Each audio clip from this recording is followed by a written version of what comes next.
아멘. 아멘. 성경 퀴즈 대회 여러분 너무 문제가 쉬우셨죠?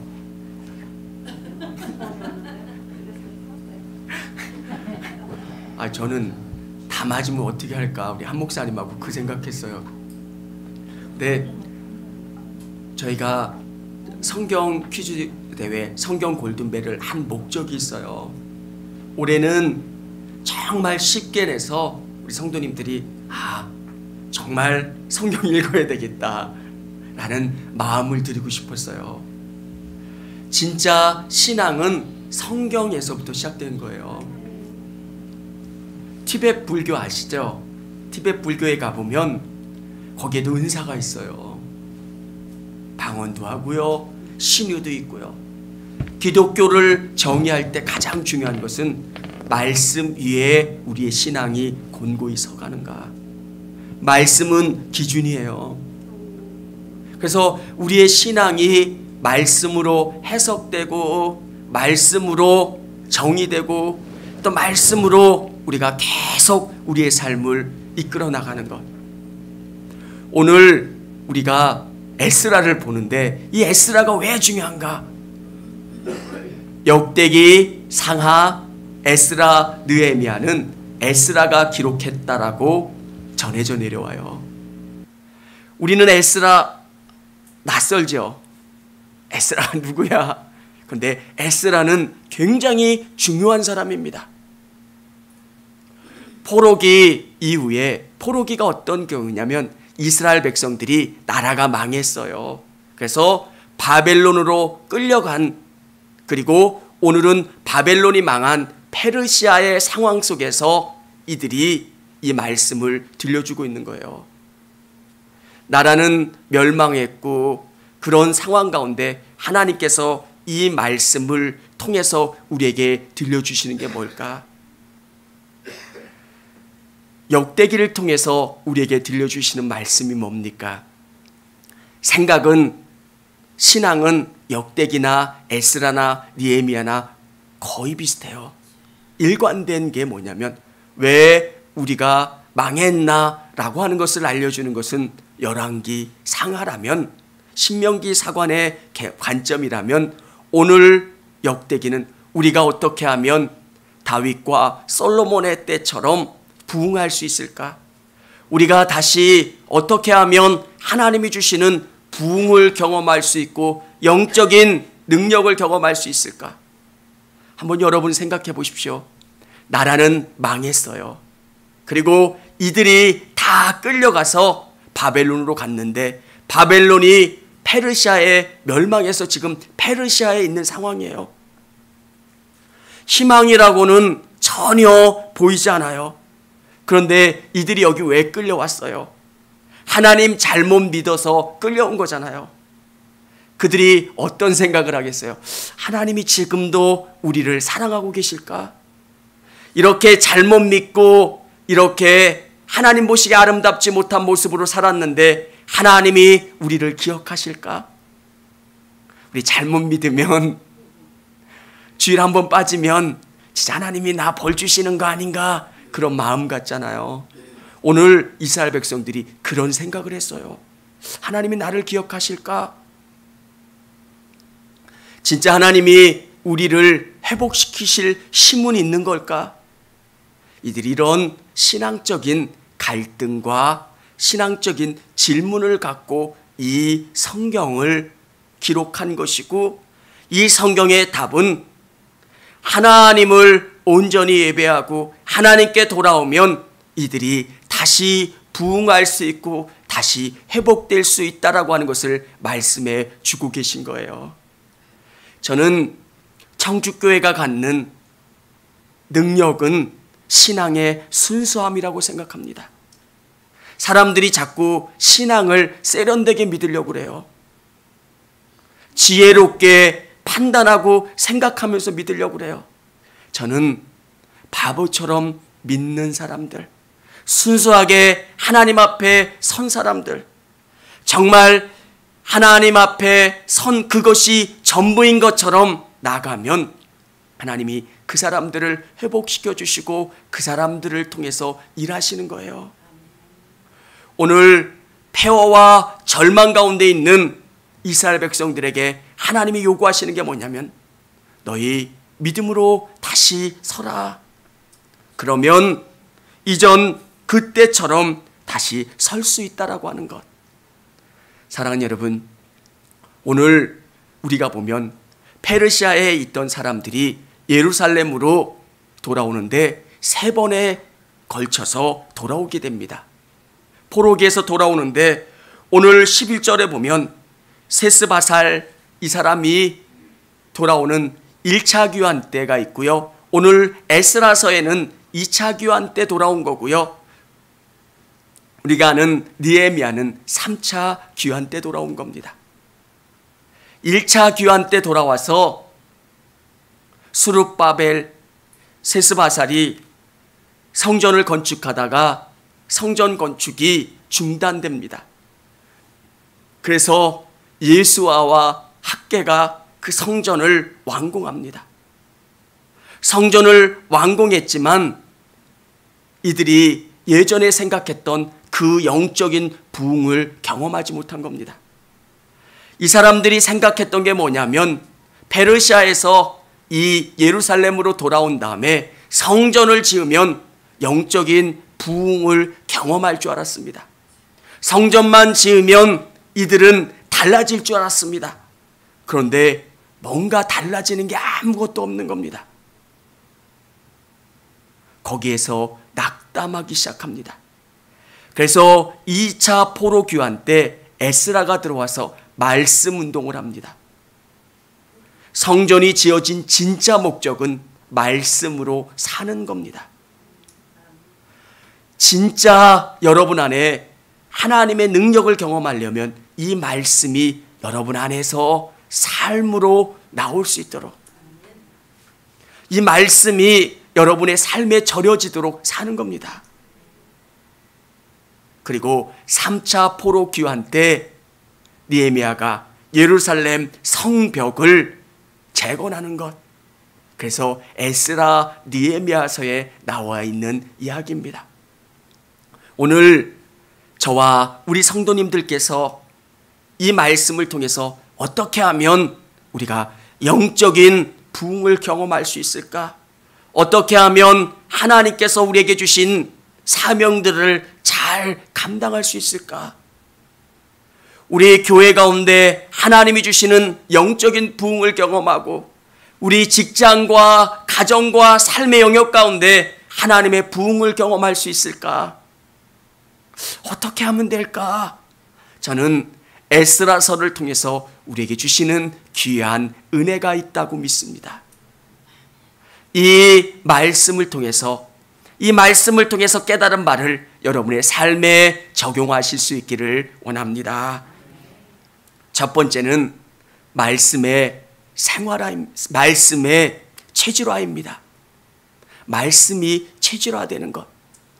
오늘 1절에 보면 바사왕 고레스가 나옵니다. 페르시아 왕 고레스가 마음에 감동이 돼서 이 유대인들을 예루살렘으로 돌려보내는 겁니다. 여러분, 이 페르시아 안에 얼마나 많은 나라가 있겠습니까? 왜 그 유독 한 나라 유다 민족을 그 나라로 돌려보내는 일들을 할 수 있게 했을까? 여러분은 이 말씀을 통해서 중요한 사실은 하나님은 그냥 작은 지역의 신이 아니라는 겁니다. 이 시대의 세계관에서는 그 지역의 신이 따로 있었습니다. 청주를 다스리는 신이 있고요, 계산군을 다스리는 신이 있는 겁니다. 이 신은 이 관할 구역을 넘지 못한다고 생각을 했습니다. 그런데 오늘 고레스를 통해서 우리에게 알려주는 게 뭐냐면 하나님은 모든 우주 만물을 통치하시고 위정자들을 다스리셔서 세계를 움직이시고 주장하시는 분이 우리 하나님이시라는 거예요. 여러분이 여러분의 삶 속에서 이 신앙이 있기를 원합니다. 우리는 우리 눈에 보이는 그 사람이 우리의 인생을 결정한다고 생각합니다. 여러분의 생사를 결정하는 사장님, 또 직장 어떤 상사가 여러분의 인생을 결정하는 게 아니라 진짜 중요한 것은 하나님이라는 것. 하나님께서 고레스 왕을 움직이셨고 세계의 정세와 역사를 주관하고 계신다는 것. 여러분, 우리나라 역사를 보면 그것이 더 쉽게 받아들여지지 않습니까? 한국이라는 나라가 얼마나 위기를 많이 경험했습니까? 진짜 외침도 많이 받았고요.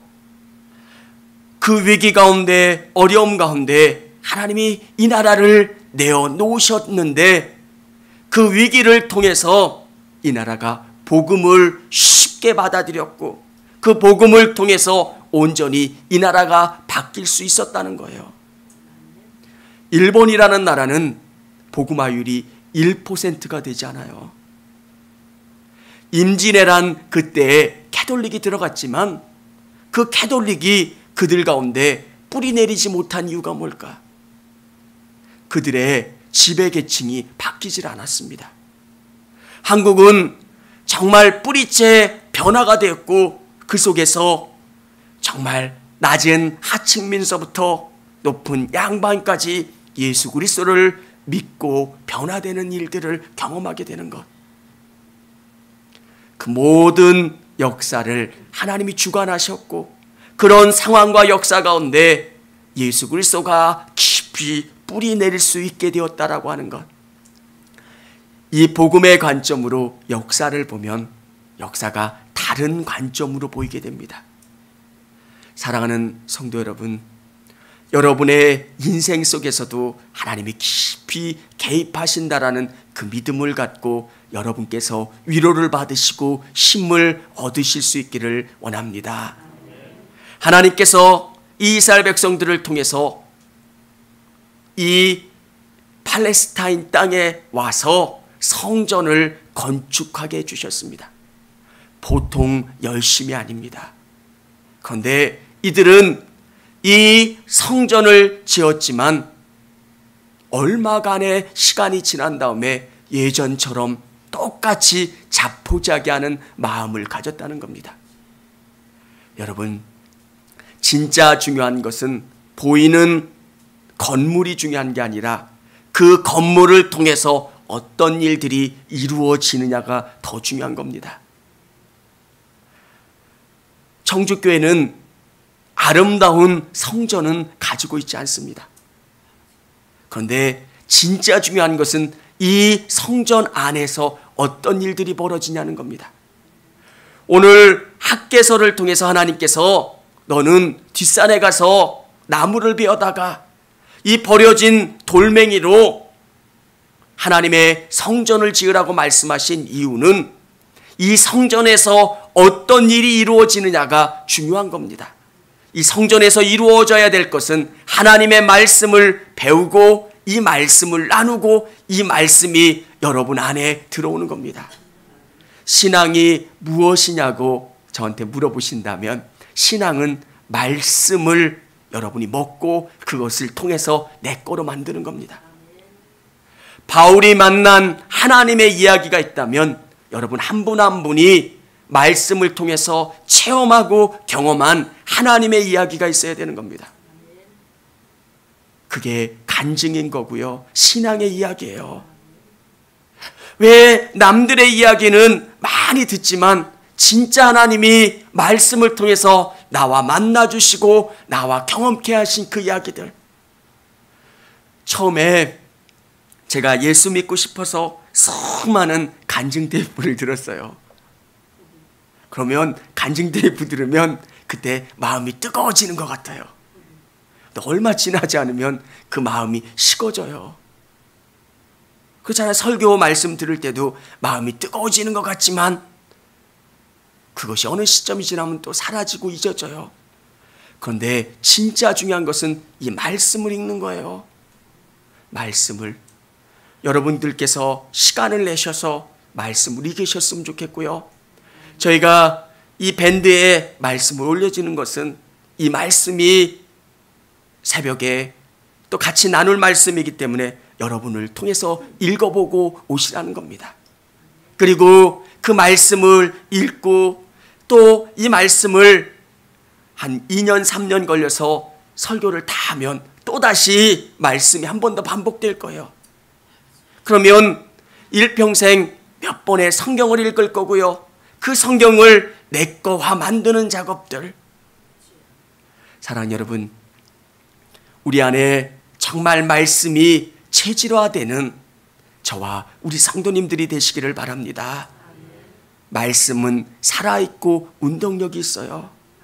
사람을 거룩하게 만드는 것, 이 말씀이 여러분 안에 들어가면 그 말씀이 여러분을 바꾸게 되는 줄을 믿으시기를 바랍니다. 두 번째는 성령님의 인도하심입니다. 여기에 보면 고레스는 이 백성들에게 이 성전을 짓는 사람들을 도와주라 이렇게 이야기합니다. 그리고 5절에 보면 5절 말씀을 같이 한번 읽어보도록 하겠습니다. 베냐민 족장들과 제사장들과 레위 사람들과 그 마음이 하나님께 감동을 받고 올라가서 예루살렘의 여호와의 성전을 건축한 자가 다 일어나니, 여기에 보면 하나님께 감동을 받고 이것은 성령님의 인도하심을 받는 사람들입니다. 예수 그리스도가 하나님의 역사가 성령을 통해서 우리 안에 내주하시는 거예요. 성령님, 사실 이 성령이 우리 안에 내주하실 때 우리는 믿음의 일들을 경험할 수 있게 되고 능력을 발휘할 수 있게 되는 거예요.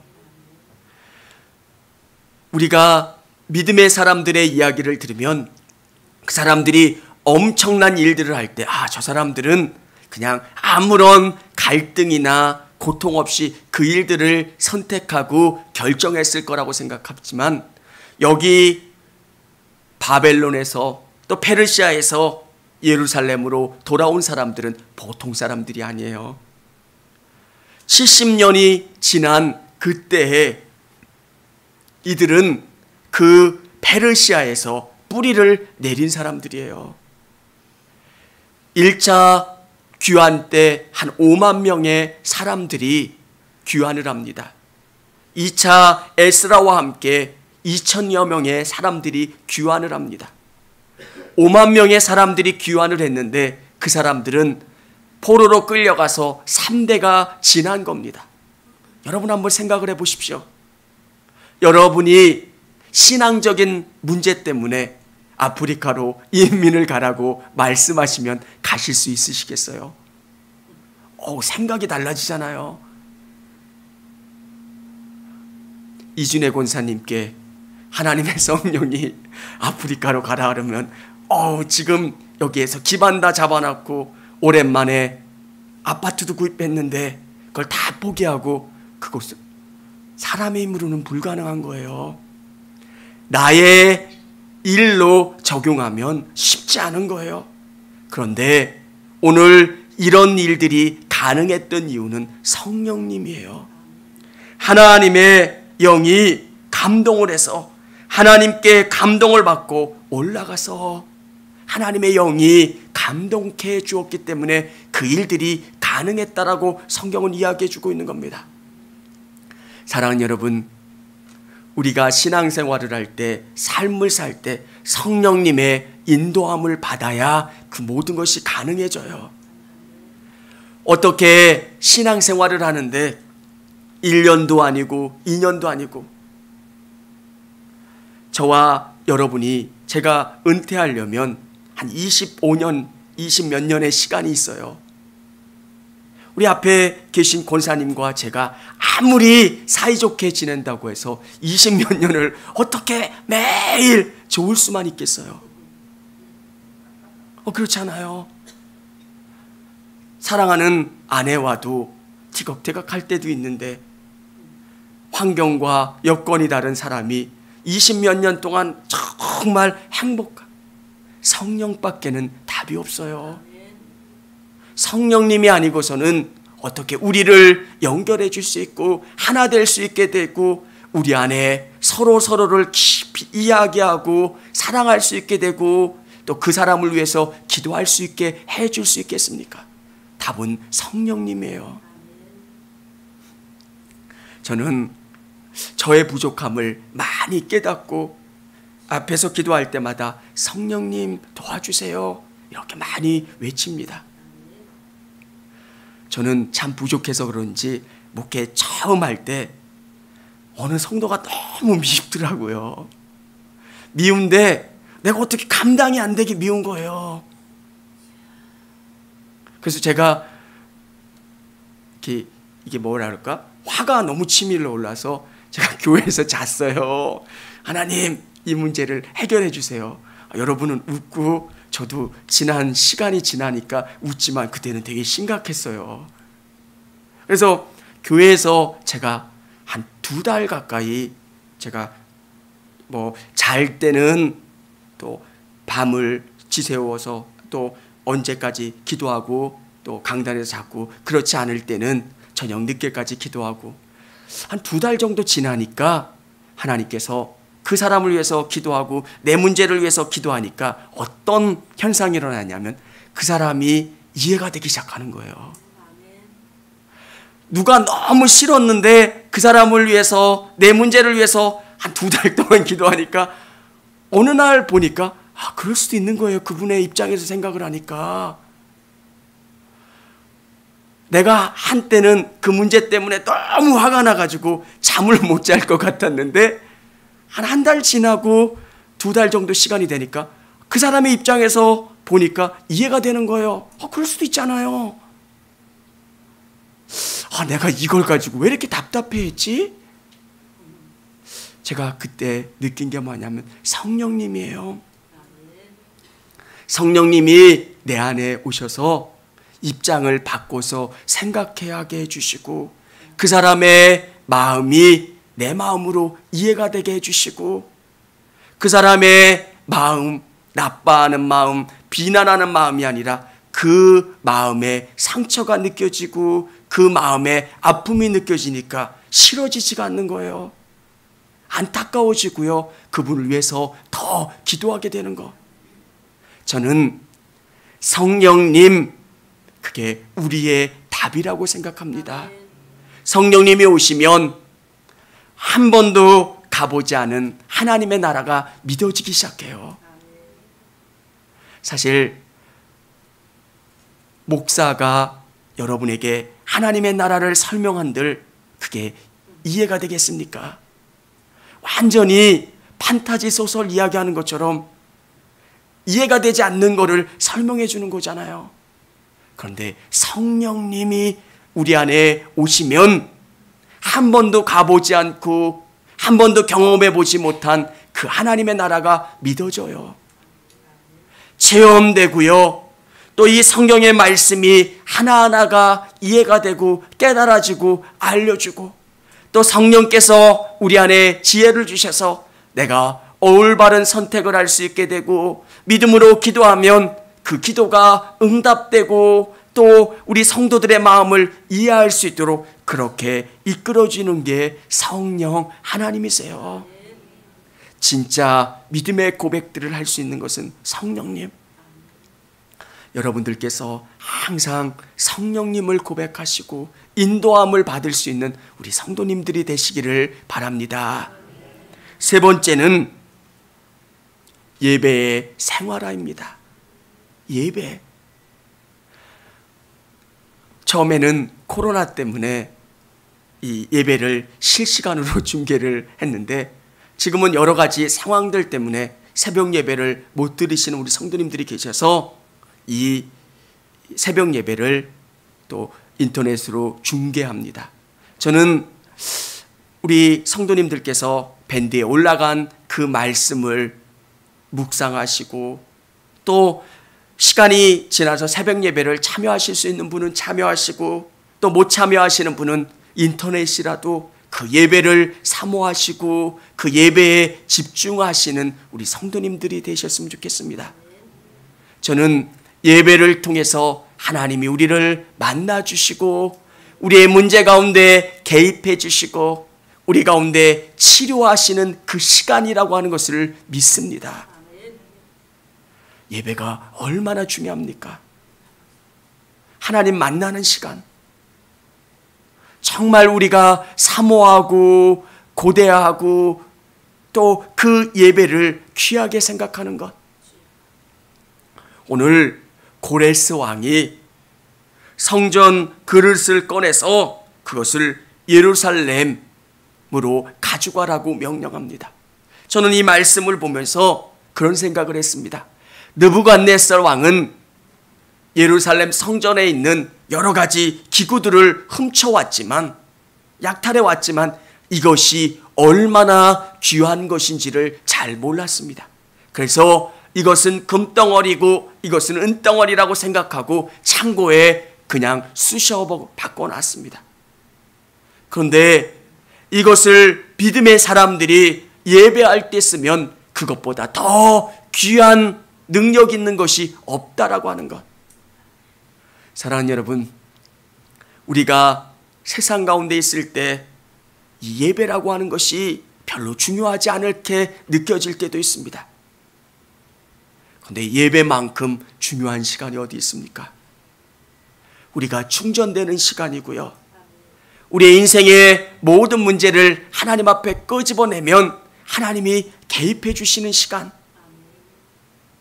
저는 우리 성도님들이 예배를 사모하시는 우리 성도님들이 되셨으면 좋겠습니다.